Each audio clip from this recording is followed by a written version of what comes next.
Well, the sheriff's office here is still remaining tight-lipped about what happened earlier, but I spoke with the father of that 26-year-old woman. He says her 2-year-old son accidentally shot and killed her. Now, Patrice Price's father is understandably taking this very hard. He says his daughter was a hard-working mother who had 3 children. He says his daughter was driving her boyfriend's car. He's a security guard and left his gun in the vehicle. Somehow, her 2-year-old son was able to reach it and accidentally shot his mom in the back, killing her. Now I don't have her no more. You know what I'm saying? Now I got to figure out what's going. My chest been hurting. I got nothing in my chest.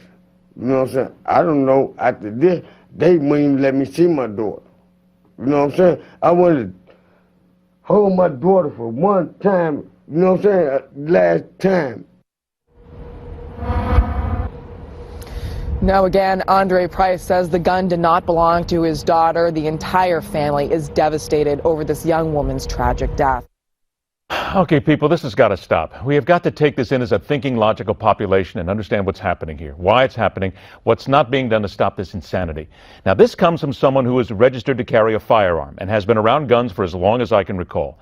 My dad's a proud veteran of the military, always had guns in our home, locked away tighter than Hillary Clinton's New York home basement every time the feds come calling, or the vault at One Trump Tower that reportedly holds Donald's secret hair products. My father ensured there was never a weapon I could even get close to until I hit those teenage years. That's when he took me aside and read me a riot act about guns, what they were used for, and what they could do.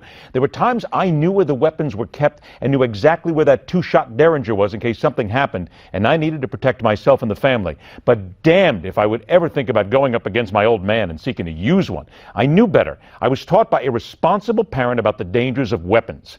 And when I was too young to understand what they were and what they were used for, you better believe there was absolutely no way I could ever get within a mile of that weapon. But things are different here in this enlightened 21st century. The rules have changed here in a society where toddlers are dying with loaded weapons carelessly left in car seats, on living room couches, and in supermarkets of all places. This is Veronica Rutledge. She was a mother, a wife, a chemical engineer, and an outdoors woman. But yesterday, at age 29, her life was tragically cut short inside this Hayden Walmart. Her 2-year-old son got into her purse, found her gun, and fired a single fatal shot. It happened in front of Veronica's 3 young nieces and other shoppers and store employees. Police tell us a 26-year-old woman was home with her 2 children when the 3-year-old accidentally shot her in the head with a semi-automatic handgun. Specialists talked with that child, who was able to confirm he pulled the trigger. I just can't imagine with today's society that there would be a gun, a loaded gun at that, where a child can get it. Only one thing is certain in this case. Police, neighbors, everyone I spoke with says this is an absolute tragedy. Now there's a child with 2 children, actually, with no mother, and a whole family that is traumatized and going through a lot of trauma right now. I fly into a rage every time I hear one of these people called a responsible gun owner, or someone talking about the tragedy of someone losing their life in this manner and asking people to pray as a solution.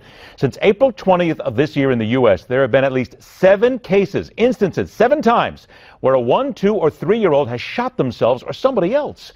There are also reports of at least 77 times this year where a child younger than 18 has accidentally shot someone. This is insane, people. These are not responsible gun owners. These are the clown car drivers of society, the incredible permanent dunce cap wearing pinheads of civilized existence, the ones who, because of their cavalier attitude about weapons, because they're the ones who leave them lying about loaded, unlocked, and allow kids to come within 20 feet of the weapon, need to be held accountable. No questions asked, no alternatives.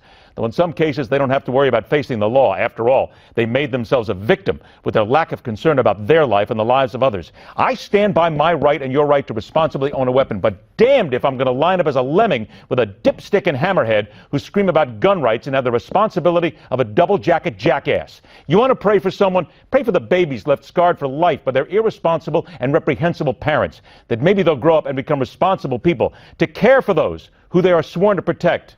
And apparently, unlike others, might care a little more about protecting at any cost, more than just being interested in their egos and their loaded gun belts. And that's telling it like it is. Rock on, true believers.